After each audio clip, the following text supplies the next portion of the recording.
ลูกมักฮุ่งแนวใดให้ได้ต้นเตี้ยมักดกแบบนี้มีหลายคนเลยที่ถามข่อยเข้ามาถ้าอยากรู้ว่าข่อยปลูกแนวใดก็มาเบิ่งวิดีโอนี้ให้จบเลยทุกคนมื้อนี้ก็จะเกียมออกไปปลูกมักฮุ่งเด้อทุกคนเพราะว่ามักฮุ่งที่เฮากล้าไว้กะพร้อมปลูกแล้วต้นซำนี้ก็แม่นสามารถปลูกได้เลยเด้อทุกคนเพราะว่าหากมันแตกเต็มธงเบิดแล้วมื้อนี้ข่อยก็เลยจะมาเลือกเอาต้นมักฮุ่งต้นใดที่มันใหญ่ก็จะเลือกเอาไปปลูกก่อนเนาะทุกคนต้นกล้าใดที่มันน้อยก็จะเอาไว้เลือกปลูกไปตามหลังคือปลูกมักฮุ่งฤดูฝนนี่มันจะบ่ได้คอยดูแลหลายปานใดเนาะทุกคนเพราะว่าน้ำเฮาก็จะบ่ได้ฮดเพราะว่าอาศัยน้ำฝนก็น่าจะพอแล้วมักฮุ่งที่ข่อยเลือกไปปลูกในมื้อนี้ก็แม่นมักฮุ่งพันธุ์แขกนวลดำเนินเด้อทุกคนคือจะเป็นมักฮุ่งหมากยาวหั่นแหละหลังจากที่เลือกแล้วก็ใส่ถุงกระเกียมออกไปปลูกเลยทุกคนมื้อนี้จะออกมาปลูกอยู่สวนแคมทางเด้อทุกคนจะบ่แม่นสวนอยู่แคมของส่วนข่อยจะติดอยู่กับแคมทางใหญ่แล้วก็ยาวลงไปหาแคมของเลยทุกคนทางที่ทุกคนเห็นในบางอย่างนี่ก็คือแม่นทางเที่ยวไปทะแขกหั่นเด้อจะเป็นทางมาทางแคมของพี่น้องทุกคนมีหลายๆคนถามข่อยเข้ามา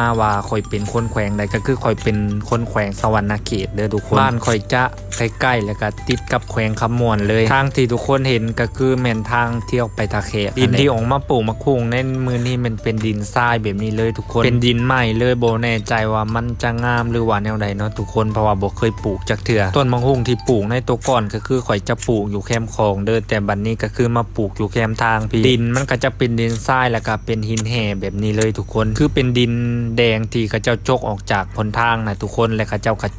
จกมาไว้ในแคมทางนะก็เลยสะลงมาปลูกมะคุงเลยเทคนิคในการปลูกมะคุงให้ต้นเตี้ยก็คือเขาจะนอนลงไปแบบนี้เลยเด้อทุกคนคือข่อยจะขุดคุมพ่อแต่ให้ลมเบ้ามะคุงอะไรทุกคนและหลังจากนั้นก็จะเอาต้นมะคุงลงไปเลยถ้าทุกคนอยากให้ต้นมันเตี้ยทุกคนก็สามารถปลูกแล้วก็นอนไปกับดินแบบนี้ได้เลยเด้อเขาปลูกต้นมันนอนลงไปแบบนี้ก็จะเห็ดให้ต้นมันเตี้ยเนาะทุกคนเพราะว่าเวลาที่มันฟื้นนะทุกคนต้นมันก็จะงอขึ้นไปหับแสงตะเวนและก็เลยจะเห็ดให้ต้นมันเตี้ยเนาะทุกคนสำหรับระยะห่างในการปลูกก็คือสำหรับข่อยนะบ่มีเลยทุกคนเพราะว่าข่อยกะเอาเลยข่อยอยากได้ที่ได้ห่างประมาณใดก็คือข่อยกะและกะปลูกไปเลยทุกคนมื้อนี้ก็คือได้ลานออกมาซอยเนาะทุกคนได้ลานคนต้นมะคุงออกมาซอยนี่เลยทุกคนข่อยจะขุดพอแต่ลงต้นมะคุงแล้วข่อยก็จะปลูกนอนลงไปแบบนี้เลยเวลาที่ต้นมันใหญ่มันก็จะเป็น